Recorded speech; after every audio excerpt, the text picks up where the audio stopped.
से पूछ रहे हैं हु आर यू, आप एक सिपे सलार हैं। आपने तो जवाब देना है हमारी बातों का। जब माओ को रेप की धमकियां दे रहे थे तब आपको औरत की इज्जत याद नहीं आई? जैसे आप पंजाब के हर घर में घुसे, हर माँ बहन बेटी के साथ बदतमीजी की, आपको कोई खुदा की आयत याद नहीं आई। मगर जब अपने पे बात आई, अपने कुछ पसंदीदा पे बात आई, तो आपको मजहब भी याद आया, आपको आयात भी याद आई, आपको अल्लाह भी याद आया। हमें डराना चाहते थे, आप हमें धमकाना चाहते थे, आप हमें घरों तक रखना चाहते थे, हमारा क्या गया?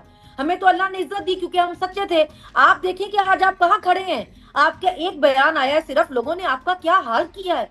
आप बताएंगे किसी एक औरत की इज्जत इस मुल्क में क्यों इतनी मुकद्दम है और बाकी सबकी क्यों नहीं है? बाकी सब आपको औरतें क्यों नहीं लगती? एक औरत को सियासत का हक है इस मुल्क में, बाकी खवातीन को क्यों नहीं है? उनको आप क्यों बताएं कि आप घरों में बैठो?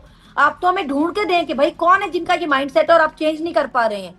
आप अपनी यूथ को ये मत बताएं कि अपना मुंह बंद करो, हमने इस पे कांटा लगा दिया, अब ये तुम्हारा लीडर नहीं हो सकता। आपको क्या लगता है ये अवाम अंधी है जिसको कुछ नजर नहीं आता?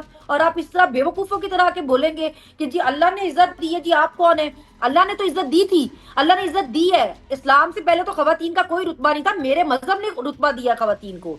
आप जिस तरह लोगों के घरों में घुसे, आपको तब शर्म नहीं आई कि कल को हमसे सवाल होगा? हमारे अपने घरों में भी माए बहनें बैठी हैं, आज आप पूछते हैं कि हु आर यू। ये तो हमें पूछना चाहिए था कि आप कौन थे ये सब करने वाले हमारे साथ। हम तो आपको लेटर लिख लिख के जेल से मर गए। हमने कितने लेटर लिखे जेल से कि आप शर्म हया करें। आप देखें कि मेरे मजहब ने तो दुश्मन की औरत के साथ, दुश्मन के बच्चों के साथ ये सलूक का हुक्म नहीं दिया जो आप अपने लोगों के साथ कर रहे हैं। आप किसी एक जमात के सिपह सलार नहीं है, आप पाकिस्तान के सिपह सलार है। आप किसी एक जमात को सपोर्ट नहीं कर सकते। आप अपनी अगर आप सरमायाकारों की मीटिंग में बैठ सकते हैं, अगर आप ताजरों की मीटिंग में बैठ सकते हैं, आप स्टूडेंट से मिल सकते हैं, आप गैर मुल्की दौरे कर सकते हैं, आप बाहर से कर्जे मांगने जा सकते हैं, जब आप बाकी वजीर आजम के हिस्से के सारे काम कर रहे हैं, तो आप लेटर की बारी कहते हैं कि जी मैं वजीर आजम को भेज दूंगा।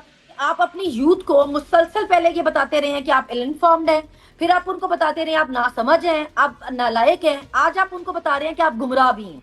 मतलब वो यूथ जो आपके मुल्क का मुस्तकबिल है, आप उसको अप्रिशिएट नहीं कर सकते। आप उसको ये बता रहे हैं कि तुम लोग पागल हो। इसीलिए तो आप देखिए आपका सारा ब्रेन मुल्क से बाहर जा रहा है। आपने इतना अच्छा माहौल दिया हुआ है, इतने लोग आपसे मोहब्बत करते हैं, आपके पीछे खड़े हैं, क्यों छोड़ के जा रहे हैं इस मुल्क को? वो कश्तियों में डूब के मरना प्रेफर करते हैं लेकिन इस मुल्क से जाना चाहते हैं।